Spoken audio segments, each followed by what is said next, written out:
What's going on, everybody? It's AG here. Today, we're going to be previewing Friday's slate of first-round matchups in the NCAA tournament, the round of 64. We're going to be going in order. I've got the matchups listed right here. We're going to break down and preview each and every one of them. Starting off with the noon game, Baylor and Mississippi State. Baylor coming in at 19-14, Mississippi State coming in at 21-12. Both teams not super hot. Both been pretty up and down all year. Looks like Baylor is favored by 1.5 right now, being picked 61% of the time. Baylor does have a first-round prospect we're going to talk about here in a minute, but they also have Norchad Omier. You've probably heard that name before. Their first-round pick, though, should be fun to watch. I haven't got to see him at all this year. I'm trying to pull up their stats here for you. I haven't got to see him at all, but VJ Edgecombe, however you say his name, but he reportedly is pretty good. Now, Mississippi State is a little older, a little more seasoned, led by Josh Hubbard. But let's look at Baylor's schedule, see what they've done on the year. Tournament team-wise, you've got lost to Gonzaga, beat Arkansas, beat St. John's in double overtime. That's a good win. Big loss to Tennessee, lost to UConn, lost to Iowa State, Arizona. So not seeing a lot of tournament wins, really, minus Kansas. Yeah, not seeing a lot of tournament wins at all in here, actually. Now, Baylor is pretty injured, banged up from what I've heard. But Mississippi State has some bad losses too, though. Tournament win-wise, SMU kind of on the bubble. Went over Memphis. Now, Memphis is good this year, win healthy. Went over Mcneese State. Went over Vandy. Ole Miss. A&M, Ole Miss again. So, both teams, this is a pretty solid 8-9 matchup. I don't think either team's really going to give their second-round matchup any issues. I think it's Duke. But give me Mississippi State in this one. I think Baylor has probably the worst losses and not as good of wins. At least Mississippi State has beaten a lot of tournament teams. Baylor has not. So give me Mississippi State in that one. Next one, we've got Alabama and Robert Morris. Let me pull up this one for you. 2-15 matchup. Robert Morris 26-8, Alabama 25-8. Favored by 23.5. Let's look at Robert Morris, see if they played any tournament teams on the year. Alabama has been pretty good this year. Now, Grant Nelson is kind of banged up right now. We'll see what his health is like. Robert Morris-wise, though, 30-point loss to West Virginia. That was the first team out of the tournament. Should have been in, but first team out of the tournament. That looks like the only team they have played that is a tournament team. As for Bama, though, some really good wins this year. Kind of made a late push for one of those one seeds. Went over Nice, lost to Purdue, wins over Illinois and Houston. So they have beaten Houston. That's one of the one seeds. And they've played the other one seeds as well, minus Duke, but did beat Auburn. So we've got wins over two of the one seeds. Alabama doesn't have any trouble with this one, whether Grant Nelson is healthy or not. I don't know if they're going to make as good of a run as they did last year.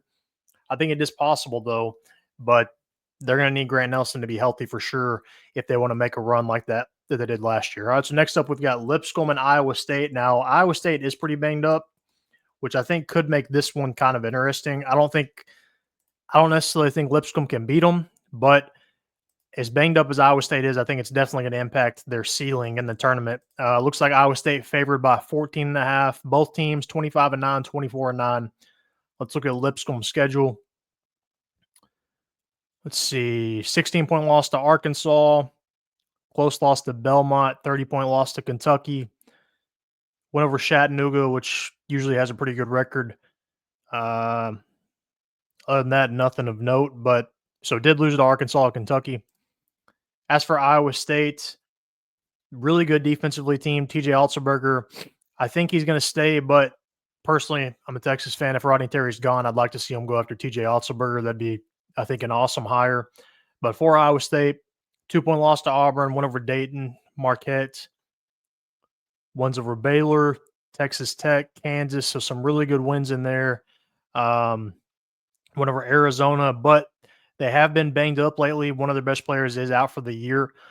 So we'll see how that'll impact them. I think that'll impact their ceiling. I don't think it'll impact them this game, but I think it will impact their ceiling. I think they might be done after round one. But give me Iowa State in that one. Despite injuries, non-injuries, I don't think they have a problem. All right, so this next one is actually probably the matchup I'm looking forward to the most in the first round. Memphis, Colorado State. This is one of the few that I have absolutely no clue who to pick. I'm 50-50. Both teams super hot. Colorado State led by Nate Clifford. Now, they are favored surprisingly by 1.5. But Memphis being picked 53% of the time. Colorado State has gone on an absolute tear, winning the Mountain West. Now, that's kind of where my drawbacks come. All right, they have looked good when I've watched them. They've got an awesome player in Nick Clifford, but oftentimes teams out of the Mountain West, you saw last night, San Diego State and North Carolina, teams out of the Mountain West don't do anything in the tournament unless you're San Diego State. That's the only one that seems to go on a run. But that's where I'm kind of drawing back on who to actually pick in this one, because look at how hot Colorado State is here. Now, they've beaten, let's see, Utah State and Boise State are the only tournament teams they've beaten during that stretch. But they also have ones over San Diego State. And let's see, they play anybody in the non-con. Lost to Ole Miss, UC Riverside, Washington. So I do have drawbacks, but Memphis is banged up. Their point guard, Tyrese Hunter, been in the tournament multiple times with Iowa State, with Texas, senior guy. He is hurt. So that's going to impact, I think, their ceiling. If they had Tyrese Hunter, I think Memphis might could go on a run to the Elite Eight or the Sweet 16 at least. But they do have PJ Haggerty and Dane Danger. They have some really good wins this year. Memphis wins over Missouri, tournament team. San Francisco on the bubble, UConn, Michigan State. Lost to Auburn, beat Clemson, beat Ole Miss, beat North Texas. So, I mean, they've got a lot of quality wins this year. And this is a good basketball team. I think this might be Penny Hardaway's best team he has had. As far as resume-wise, they have some really good wins. Now, if they don't win this year, maybe it's just a Penny Hardaway thing to where they don't have success once they get to the tournament. But with Tyrese Hunter or without Tyrese Hunter, I still think they are good enough to win this game. But PJ Haggerty versus Nick Clifford is going to be a game to watch. If you're asking one game, what's the game to watch? I think it's this one. But give me Memphis ever so slightly. But this one's going to be tough. All right, so next up, we'll look at Duke real quick. They're playing the winner of the play-in tonight. I think it's Mount St. Mary's and American. I don't think they'll have an issue. Cooper Flagg did get injured in the ACC tournament. They still went on to win it. Now, how tough is the ACC? That's up for debate, but I don't think they struggle in this game with or without Cooper Flagg. I don't think they have a problem. All right, so next game we've got Vanderbilt and St. Mary's. If I could spell, that would help. There we go. Vanderbilt 20-12, St. Mary's 28-5. I'm gonna let y'all look at the spread real quick. 3.5 St. Mary's, it looks like.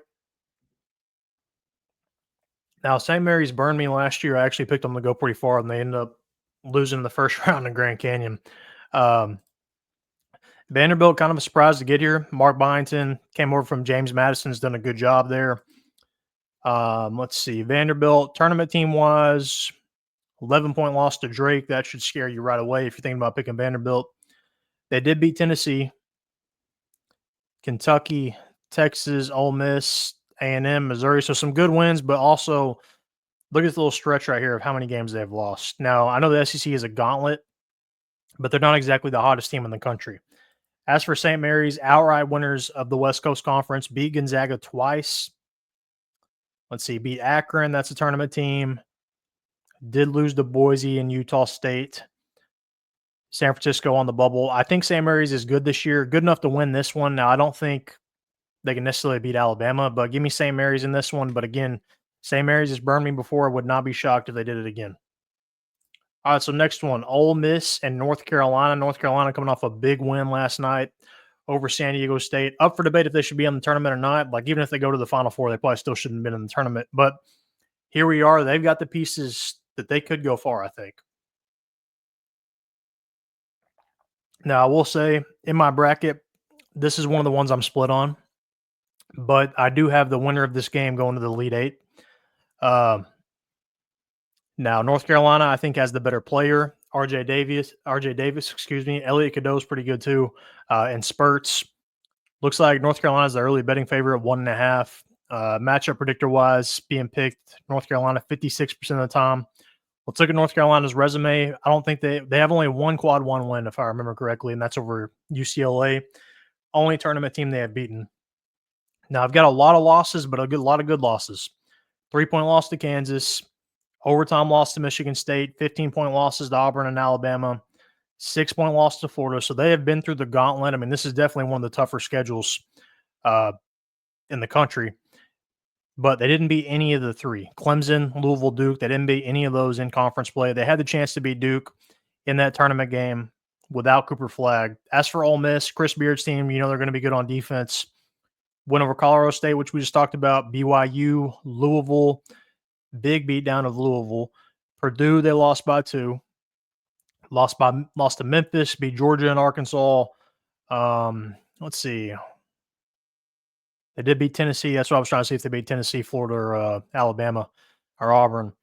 Did beat Tennessee. So Tennessee is the one they beat out of the big 4. They did beat Alabama too, it looks like. I missed that one. This one, I don't know. Ole Miss, good defensively. They lack the size I think North Carolina has, but I think Ole Miss has the coaching advantage with Chris Beard.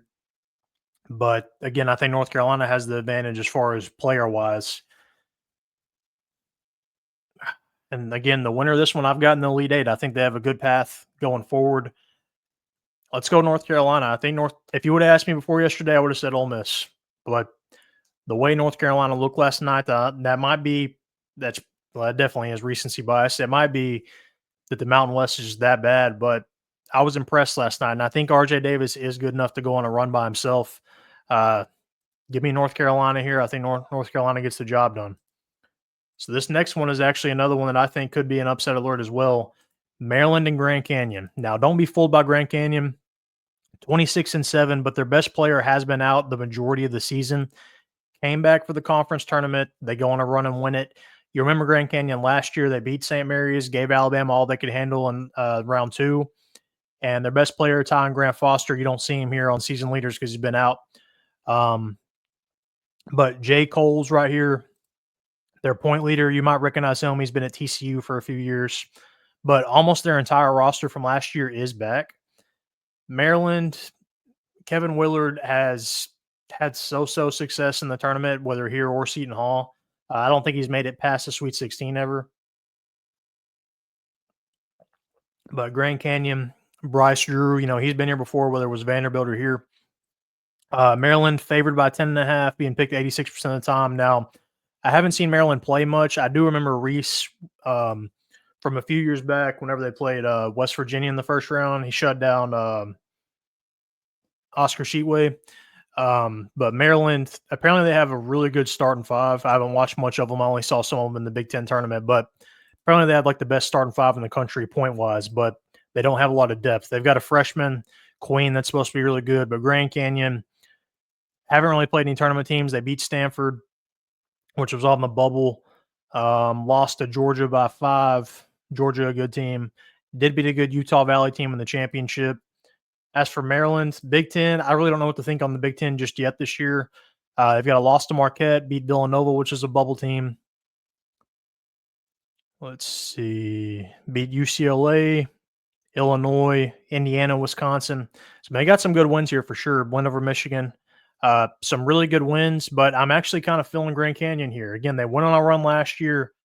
Best player has been out, so that's where it comes into how quickly can this team get all their crap together. Because Ty Grant Foster is the best player on the court, I think, at all times. I know Queen is going to be a lottery pick for Maryland, but if Grand Canyon can handle Maryland's size, because Queen and Reese are really big down low for Maryland, if they can handle their size, if they can somehow get those guys in foul trouble, I like Grand Canyon in this one. Give me Grand Canyon actually in the shocker. And Grand Canyon, Colorado State, Memphis, Maryland, whoever wins that one, I still think you've got 2 really good rounds of round 1 and round 2 games, no matter what 4 win those. But give me Grand Canyon here. All right, so next one we're going to look at is Florida. They're not going to have any trouble with Norfolk State. Norfolk State 24-10. Let's look at Norfolk State's schedule to see if they play anybody of note. Lost to Grand Canyon, we were just talking about. Lost to Baylor. Lost to Tennessee by 15, so that's not a complete blowout. Anybody else? Doesn't look like it. Florida, though, is rolling this year. Walter Clayton, Condon. Let me pull up Florida stats, actually, for you. The key piece to me is Elijah Martin. It's amazing, like that FAU team a few years ago that went on a run. Every one of those guys is in the tournament for a different team. You've got Elijah Martin here at Florida. You've got Nick Boyd, played last night for San Diego State. Janelle Davis at Arkansas. Dusty May and Vlad Golden at Michigan. Shows you how good that team was and how somehow they got all those guys on that roster. But Florida, I don't think they have any issues with this team. Florida is absolutely rolling right now, coming off an SEC championship. Now, Todd Golden hasn't won a tournament game, I don't think. came over from San Francisco a few years ago at Florida. So that's where there's kind of some question marks, not this round, but as far as going forward, what is their ceiling? I I have this team in the Final Four, I believe, right now. I don't think they'll win a championship because Todd Golden hadn't had enough experience, but they could shock me. But as right now, I got Florida in the Final Four. They shouldn't have any issues here. Next up, we've got Kentucky and Troy. Kentucky been pretty up and down this year. A lot of losses, but a ton of good wins. I think maybe the most like top 25 wins ever or something. Now, similar to Todd Golden, I don't think Mark Pope has won a game either in the tournament. Came over from BYU. Kentucky favored by 11.5. Let's look at Troy's schedule here, 23-10. Let's see, 15-point loss to Arkansas, 20-point loss to Oregon, 20-point loss to Houston. Yeah, I've seen enough. It's going to be Kentucky. As up and down as Kentucky is, they're not going to struggle with this one. Wins over Duke, Lipscomb, we already talked about. Close loss to Clemson, win over Gonzaga, win over Louisville, and then in the SEC play, it's a gauntlet. So you're going to win, you're going to lose games. But did beat Tennessee, it looks like, multiple times actually. Win over Florida. Kentucky, I think, has probably Elite Eight potential, maybe. Trying to picture the bracket. I think it could be them and Tennessee in the Sweet 16, which could be a pretty interesting matchup because they've beaten Tennessee twice. I might be wrong on where they're in the bracket, but that's what I'm picturing. But give me Kentucky in this one, no problem. Next one, Marquette, New Mexico. Really good guard play in this one. Now, these are the two conferences I don't really know what to think of either. I know I've said that about the Big Ten as well, but Big East and Mountain West, I'm not sure how tough they are this year as far as depth-wise. Marquette favored by 3.5. New Mexico led by Donovan Dent, 26-7. Wins over UCLA, lost to St. John's, win over VCU, and then you've got teams from the Mountain West in the tournament, Colorado State, Boise State, Utah State, San Diego State. Then they lost to Boise by 3 in the tournament. As for Marquette, led by Cam Jones, he has been here before. Now, he usually wasn't the guy because they had Tyler Kolek, but Cam Jones is good enough, I think, to carry and win some ball games by himself. Now, how good of a coach is Shaka Smart offensively? That's up for debate, but Cam Jones can go get a bucket by himself, I think. Marquette wins over Maryland and Purdue, Georgia, all three tournament teams right here. Won over Wisconsin, lost to Iowa State, and then in Big East play, got wins over Creighton, which is a tournament team. Villanova on the bubble. Did they ever beat UConn or St. John's? Does not look like it. I don't think they ever beat UConn either. So didn't beat UConn or St. John's. But Marquette has been here before. Cam Jones has been here. I think Cam Jones is good enough to carry this team to a couple wins. Give me Marquette here. But this should be a pretty good one. Next up, Akron and Arizona. Arizona, older team. I like Arizona this year to go on a run, actually. Akron 28-6, Arizona 22-12. Arizona, though, led by Caleb Love and Jaden Bradley, both guys that have been here before with different teams. Jaden Bradley with San Diego State, Caleb Love with North Carolina. Akron, pretty good record, though, 28-6. Let's look at their schedule. Lost to Arkansas State, not a bad team. St. Mary's lost by about 20, beat Omaha, lost to Yale by 20, so not the best resume. As for Arizona, like I said, I like their guard play, but they're kind of spotty. The way Caleb Love plays, they could lose in this game. They could go to the Final Four. There's probably no in between. Now, this is another one where a coach has had issues in the past getting over the hump. I think I saw some the other day they haven't beaten a seed higher than them. So, 1 through 3, I don't think they've beaten anybody in the tournament as far as under this coach right now, Tommy Lloyd. But looks like losses to Wisconsin, a lot of points. Lost to Duke, Oklahoma, West Virginia, UCLA. So a lot of bad losses right there. Tournament teams, yes, but bad. Getting beat, giving up 103 points to a lot of points. Beat Baylor, beat Iowa State, beat BYU, beat Texas Tech. So they beat everybody but Houston, it looks like, in the Big 12. I like this Arizona team. Again, they have a lot of losses, 22-12, but I like their guard play. I like that they're older. I think they've got a chance to go on a run here. All right, next up, UConn and Oklahoma. 8-9 matchup. I don't know if either one of these teams can give Florida an issue. I think UConn might be able to. OU, though, it sounds like Porter Moser might be the next head coach at Villanova. We'll see if that happens. But Oklahoma 20-13, UConn 23-10. UConn favored by 5.5. Oklahoma led by Jeremiah Fears. UConn got a lot of ball players. McNeely is kind of the big draft prospect. Looking at Oklahoma's schedule, wins over Arizona, Louisville. So they were really good at the beginning of the year, won over Michigan. But once they got into SEC play, really struggled until this last stretch. In SEC play, their best wins, probably Missouri, Texas, Georgia, and Vandy. Mississippi State, I guess. But didn't really beat any of the best teams in the SEC. So that's why I'm a little questionable on Oklahoma. They've got Jeremiah Fears, but they don't have a lot outside of that. UConn, I like the players they have on their team, but it just hasn't turned in production this year. 2-point loss to Memphis in overtime. Win over Baylor, Texas, Gonzaga. Win over Xavier, which is in the tournament. Beat Marquette, beat Creighton. Did they ever beat St. John's? They did not. Didn't beat St. John's, so that's kind of your idea of probably their ceiling. But I think they are good enough to beat Oklahoma. I don't think they'll have any issues with OU in this one. Give me UConn. All right, we've got Illinois versus the winner of Xavier, Texas. Let's look at Illinois because it's not going to pop up the exact matchup. Let's look at Illinois' schedule. Illinois on the year, been really up and down. Like they've gotten manhandled some of these games.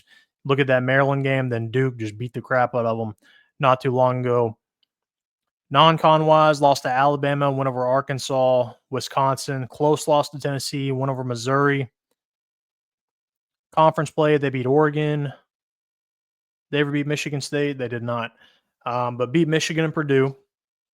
But Illinois has been so up and down this year, which so have obviously Texas and Xavier.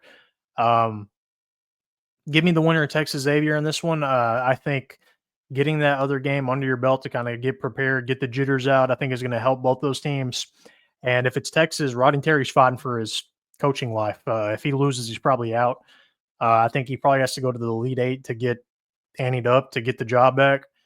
So I think they have something to play for a little bit. Give me Texas or Xavier in that one, though. I think they take down Illinois. All right, 2 games left. Bryant, Michigan State is our next one. Michigan State probably shouldn't have any issues, but they have been a 2 seed and lost to a 15 seed before. Favored by 18.5. Bryant, let's look at their schedule. 11 losses, 23-11. They play any tournament teams. It does not look like it. Lost to St. John's by 22. Lost to Grand Canyon by 50 points. Yikes. Bryant did benefit from kind of a lower 16 seed line because they probably would have been a 16, but just a bunch of teams got upset in their tournaments. Let's see. Michigan State lost to Kansas, lost to Memphis, beat North Carolina, which we talked about not too long ago. Then in Big Ten play, beat Illinois, beat Oregon, beat Purdue, Michigan, Maryland. This is a good run right here. This little stretch right here, if they can play like this, they're in good shape. I think Michigan State wins this one, no issue. I don't think they'll have any problems. They've got a lot of guys that can play. I don't know Michigan State's ceiling. I wouldn't be shocked if they get upset in round 2, but round 1, they're not going to have any issues. All right, last but not least here, Oregon and Liberty. Oregon 24-9, Liberty 28-6. Oregon favored by 7.5. Let's see, Liberty, they have wins over Kansas State, McNeese, Charleston, all really good wins. Could see an upset brewing here. Now, Oregon, I think they're kind of one of those teams that could win in the first round and then get just the crap beat out of them in the second round. It's one of those where they've got a matchup where they're good enough and big enough to not lose. I kind of feel the same way with Dillman and UCLA. I don't think Dana Altman has actually lost a first-round game in the tournament. So I think they're definitely good enough to win round 1. But after that, I think they might be in trouble. But looking at Oregon's schedule, wins over A&M, Bama, San Diego State. So you can see they can play. Big Ten play, they ended up losing to Michigan State in the tournament. I think Oregon wins this one, but I can see Liberty giving them some issues. Now, the problem with Liberty is Oregon is really big, and I think they might have some problems stopping Biddle. Liberty, though, they shoot 3 pretty good. I think they might be able to give Oregon a little run if they can get hot. But I've got Oregon in this one. I think they're just too much in the first round. I've got them losing in the second round, but I think they're too much in the first round. So that is Friday's slate. Let me know your picks. Who do you think makes the Final Four? Comment your Final Four down in the comment section. But thanks for watching this video. Make sure to give it a thumbs up. And if you haven't yet, hit that subscribe button. But comment down below, make sure to like this video and subscribe.